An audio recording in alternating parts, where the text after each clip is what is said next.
Muy buenas, soy José Luis Martín y te doy la bienvenida a World Media Podcast. Te doy la bienvenida a un nuevo capítulo de World Media y también te doy la bienvenida a una nueva historia que nos va a contar Gregorio Cabrera. Gregorio Cabrera es periodista y autor del libro Antonio Corujo, Siglos de arena y sal, y en él nos va a contar la historia de un hombre de más de 90 años, de Lanzarote, conejero, que ese es el nombre que reciben todos aquellos habitantes que son de la isla de Lanzarote, y en esta historia pues nos cuenta quién es Antonio Corujo, qué ha hecho en su vida y también por qué ha creado esta obra, este libro, donde nos habla precisamente de, de la historia de alguien que por fortuna, y todavía en vida, en este caso una vez que el libro se publica, pues ha visto ese reconocimiento a su larga y dilatada trayectoria. Así que quédate para ver y para escuchar en este caso quién es Antonio Corujo y qué es lo que nos cuenta su autor en este podcast de World Media.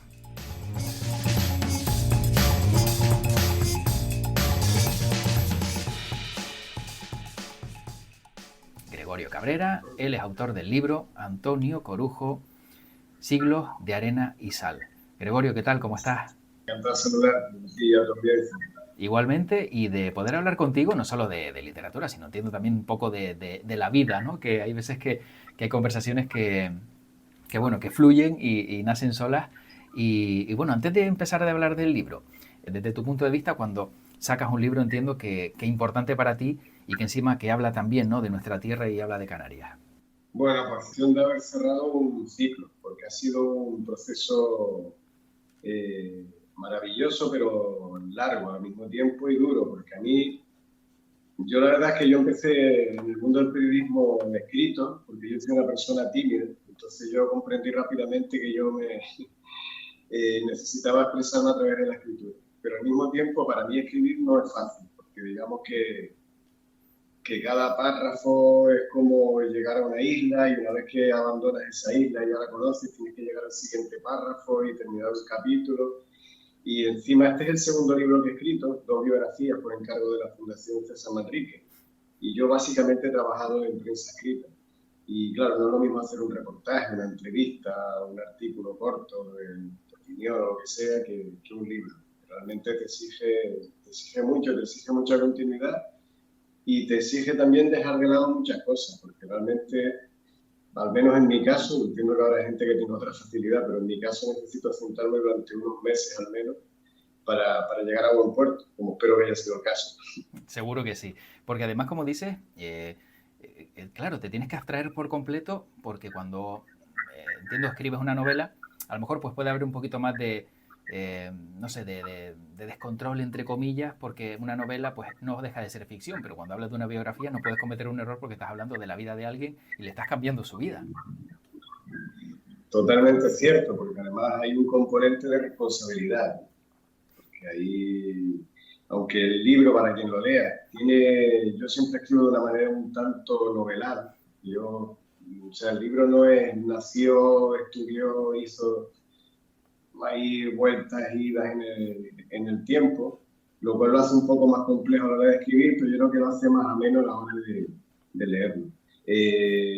La anterior biografía estaba basada en José Molina Orosa, que ahora lleva ese nombre, el Hospital General de Lanzarote, un médico y poeta, y era un señor que estaba fallecido.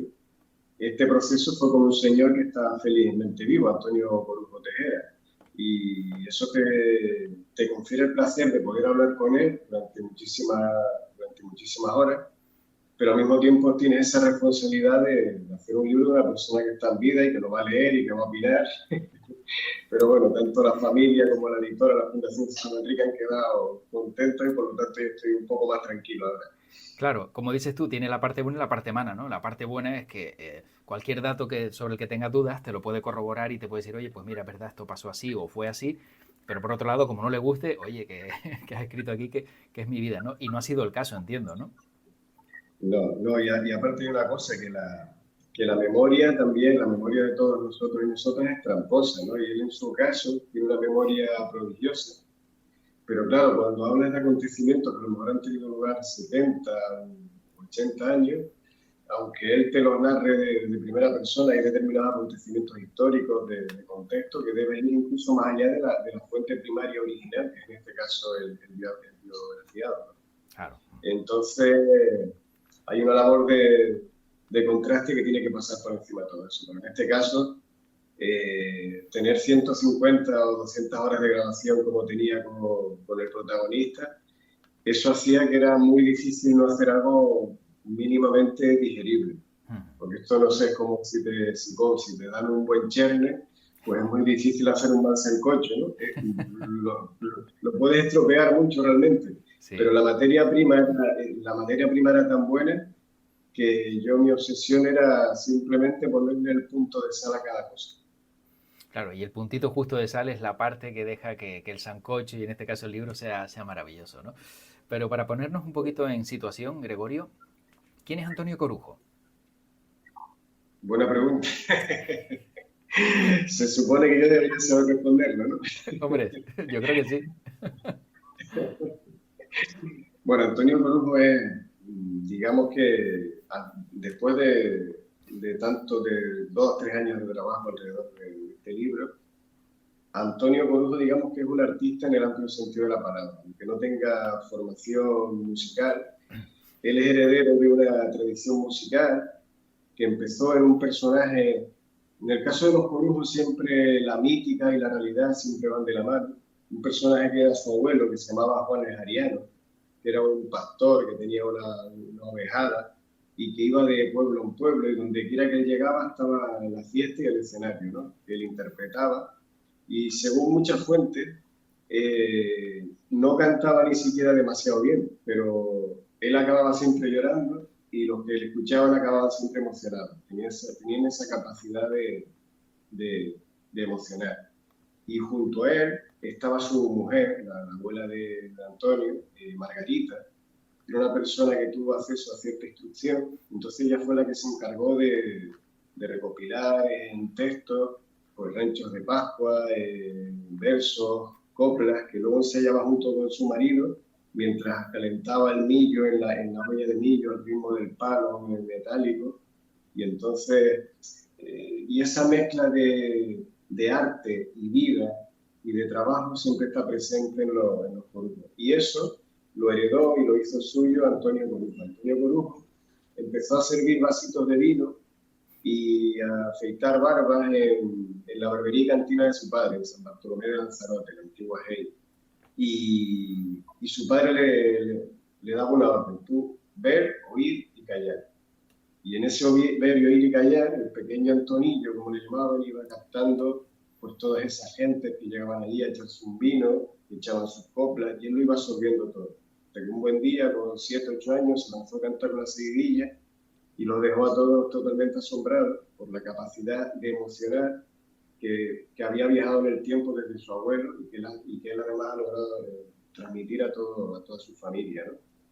Sus hermanos también, Florian, Domingo, es una familia de músicos, Toñín Corujo, muy conocido por cualquiera que siga el folclore en Canarias, su sobrino Pancho Corujo, tenor, Ciro. Entonces digamos que él ha sido heredero y a la vez ha tenido esa capacidad de transmitir.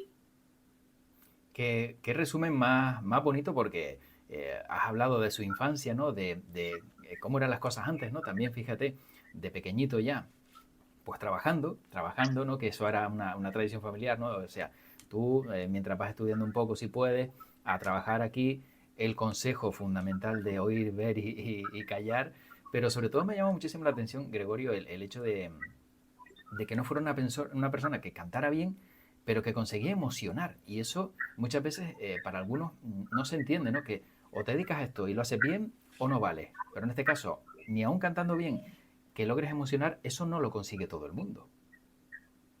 Claro, al margen de las horas de grabación con él, que como decíamos es el pilar fundamental del texto, pues claro, yo he recurrido a muchas personas del mundo de la música, del arte, historiadores, gente que conoce muchísimo lo que es la tradición oral y tradicional de Canarias, gente de tanto peso como Maximiliano Trapero, Domingo Rodríguez del Colorado, Geray Rodríguez, y todos coinciden en que, al igual que su abuelo, Antonio Corujo es puro arte, en el sentido de que él hace suyo aquello que interpreta. Antonio es incapaz de interpretar algo que no le resuene por dentro, que para él no tenga un significado o una denuncia social incluso. Por eso, por ejemplo, que es otra raíz importante en su biografía, él fue el que no lo recuperó, sí popularizó y sobre todo lo llevó a los colegios y a los institutos la labor de Víctor Fernández el Salinero, que era un versador, trabajaba en las salinas de Janubio, al sur de Lanzarote, las más grandes de Canarias, y él era un improvisador. Y era una persona que Antonio siempre le llamó mucho la atención, y para él decía que para él Víctor Fernández Salinero era como el Quijote, por esa denuncia social que encarnaba también. Él, por ejemplo, decía que si tenía un verso que a mí me gusta mucho, una coplilla, que decía: si yo pongo en la alcaldía mi medianero, se hace en la alcaldía lo que yo quiero. Yo he utilizado algún reportaje para hablar de la corrupción y que demuestra esa actualidad. Claro. Y hoy, por ejemplo, el Teatro Insular de Lanzarote lleva el nombre del Salinero. Y todo el mundo en Lanzarote asume al Salinero como algo propio. Y eso no habría sido así, o no sería tan así, sin la labor educativa que hizo Antonio también. Lo que, fíjate, demuestra, y para algunos que a lo mejor no se han dado cuenta, de que elementos tan importantes como la canción, la copla, ¿no?, o los versos también son fundamentales para mostrar quejas o para hablar de, como tú bien indicas, de la actualidad, ¿no? No solo a lo mejor cuenta historias del pasado, sino que también puede hablar de cosas que están pasando y de proyectos futuros, ¿no? O sea, que todas esas quejas siempre se han visto presentes según tú has estudiado en algunas de esas coplas. Sí, exacto, y por eso Antonio, cuando las conoció, las plasmó en 2 discos, uno editado por el Ayuntamiento de Yaiza y otro que hizo luego con su hijo Toñín. A él siempre pues, le reverberó dentro y para él formaba parte como de su esencia, ¿no? Y él hablaba a través de ello. Antonio emigró, formó parte de esas tantas familias de Lanzarote que emigraron a Venezuela. Y cuando estaba en Caracas, trabajando de barbero en el Hospital Militar de Caracas, pues él escuchaba la radio. Entonces allí conoció los cantos de los llaneros. Cantos de los llaneros eran cantos de los llanos de Venezuela, de gente campesina, y tenían esa misma carga de denuncia social, ¿no? De cómo la gente se empobrecía, de cómo la gente tenía que a veces que abandonarlo todo, vender las vacas, ir a la ciudad y lo pasaba fatal. Y entonces hay versos enormes que Antonio, pues viendo, oyendo y callando, hasta que ya lo recitaba, pues los memorizaba, ¿no? Y es curioso cómo esos versos de los llaneros, cuando él regresó a Canarias, cruzaron el charco con él en su maleta, ¿no? Entonces en la barbería que él abrió luego en la plazuela de Arrecife, que era una especie de ágora abierta que forma parte de la historia y de la banda sonora de Lanzarote, pues lo mismo se escuchaba una folía, que es de la boca de Antonio, que se escuchaba un canto llanero o un poema de García Lorca. Porque eso es un poco Antonio, donde él está el escenario, donde él está la... Qué bonito también, ¿no, Gregorio? El tener la oportunidad de recorrer la vida de una persona y de encontrarte con todo esto que nos estás contando. Supongo que apasionante también y luego es una responsabilidad, como decíamos antes, ¿no? Plasmarlo, pero no deja de ser bonito porque tal como lo relatas, nos resulta bonito a quien lo estamos escuchando de tu boca, el haberlo visto y el haber trabajado, ¿no?, en esa biografía, entiendo que también te ha aportado cosas buenas. Sí, luego también conocer a cualquier persona con una vida tan intensa como Antonio Corujo, que ya va a cumplir los 91 años, también ha supuesto un poco hacer un recorrido por la historia de Lanzarote y en parte de Canarias, ¿no? Por la pobreza, o Lanzarote, una isla de señorío caracterizada por unos componentes casi feudales en algún momento, la vida agrícola, la transición al turismo, la guerra civil, el franquismo, la transición al turismo, aparecen personajes como César Manrique, Alfredo Kraus, Vicente Calderón, o sea, todo como muy novelero y por Claro. lo tanto muy novelero. Y desde tu punto de vista, ¿ha habido algo que a lo mejor dijeras, anda, qué mal trago he pasado también a la hora de escribirlo? Porque siempre que alguien no está, ¿no? O que alguien muere, todos son pues buenas palabras, ¿no? Pero a lo mejor cuando la persona todavía vive, a lo mejor siempre hay alguien que dice, bueno, es que tampoco era tan bueno, ¿no? O tampoco es tan bueno porque tiene esta parte mala. Sí, en efecto, por ejemplo, mi anterior experiencia con José Molino Rosa, que era uno de estos médicos de pueblo que nunca le cobró a nadie y atendía a los pobres hasta el punto de que él pertenecía un poco a la burguesía lanzaroteña, pero él realmente vivió un poco con lo justo porque él se desvivía por atender a todo el mundo. Y él estaba considerado una especie de santo en el imaginario insular. Y realmente en 100, 120 fuentes consultadas yo no encontré a nadie que contradijera un poco esa versión, porque si no habría que haberlo puesto, evidentemente. Claro. Y en el caso de Antonio, lo que es su dimensión artística y personal, pues prácticamente podría decir lo mismo. Y eso se vio en la presentación que se hizo el 27 de noviembre en la sala José Saramago de la Fundación de San Patrick en Arrecife, que estuvo arropado básicamente por unas 200 personas y el reclamo más fundamental era él. Y cuando acabamos la presentación, Antonio se subió a las tablas e interpretó un poema y fue un momento súper emocionante. Y la gente, luego hubo una fila de 2 horas y él estuvo ahí sentado firmando y recibió todo el cariño que yo veo que ha recibido toda su vida, porque es una persona muy temperamental, muy independiente, que le cuesta encajar en estructuras, pero al mismo tiempo muy, muy generosa. Y eso lo demuestra también en su dimensión artística, porque él le da lo mismo interpretar ante unos niños de 5 años en el colegio que ante el auditorio Alfredo Kraus como ha actuado. Ese es Antonio también. Claro, demuestra la humildad de la persona también, ¿no? Que como dices, da igual a quien tenga delante, que lo voy a cantar igual y lo voy a contar igual, ¿no? O sea, con lo cual, eso yo creo que también es importante darlo a conocer y también importante, y yo creo que ahí ha dado también en la clave Gregorio, el hecho de que estas cosas ocurran en vida, porque el tener la oportunidad de firmar un libro, ¿no? Con más de 90 años, como decía, que habla sobre ti y que todos los que te conocen, ¿no? Y aquellos que a lo mejor no te conocen puedan hacerlo a través de esa obra, el hacerlo en vida yo creo que es algo impagable. Sí, la verdad es que es algo que lo hablaba el otro día con los amigos, que yo creo que cualquiera podríamos pensar en un buen manojo de nombres de personas de distintos ámbitos en cada isla que merecerían un homenaje en vida y que muy probablemente por diversas circunstancias no lo vayan a tener. Para nosotros, digamos que para la editora e impulsora del proyecto, que es la Fundación César Manrique, como para la familia era fundamental dentro de esta investigación el que salieran vivas. Y la verdad es que me gustaría también poner en valor un poco la colección que inició en su momento la Fundación César Manrique, que se llama Islas de Memoria, porque era un poco porque todo parece que está escrito, todo parece que lo sabemos, pero hay determinados personajes que no están bien documentados y que dicen muchísimo de nosotros mismos, ¿no?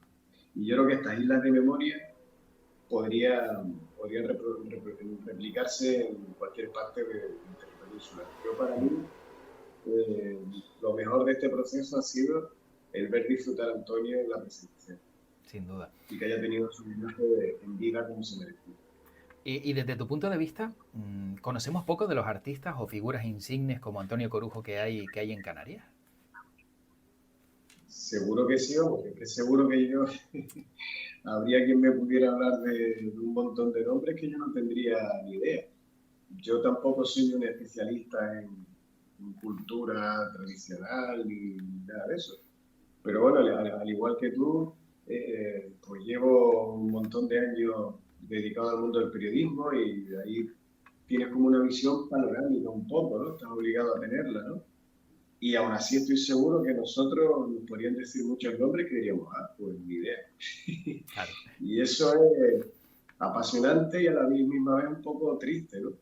Entonces, yo creo que hay muchas lagunas que rellenar y también hay muchos investigadores e investigadoras que pueden hacer una labor maravillosa. Con el impulso de... Una cosa que pasa en Canarias es que muchas veces si no está el impulso de las administraciones detrás, prácticamente no sale nada en el mundo de la cultura. Y eso está muy bien, está muy bien esa labor de la administración, desde luego, porque tienen que invertir en cultura, pero al mismo tiempo nos está diciendo que faltan muchos referentes en el sector privado, mecenas, que hagan ese impulso. Así que bueno, habrá que hacer un llamamiento a la administración para que intente rellenar esos huecos y que personas que merecen ese reconocimiento lo tengan. Efectivamente. Gregorio, para ir acabando, ¿cómo hacer interesante una biografía? Lo digo para personas, por ejemplo, que están acostumbradas a leer novelas, a leer historias de ficción. Claro, cuando cuentas la vida de alguien, tiene que ser muy atractiva el enganche, ¿no? Para que luego continúes con la lectura, porque no es lo mismo, ¿no? Es un recorrido, supongo que una evolución, ¿no? De cómo ha ido la persona creciendo durante toda su vida y cómo se logra para que resulte atractivo este tipo de lectura. Bueno, eso habrá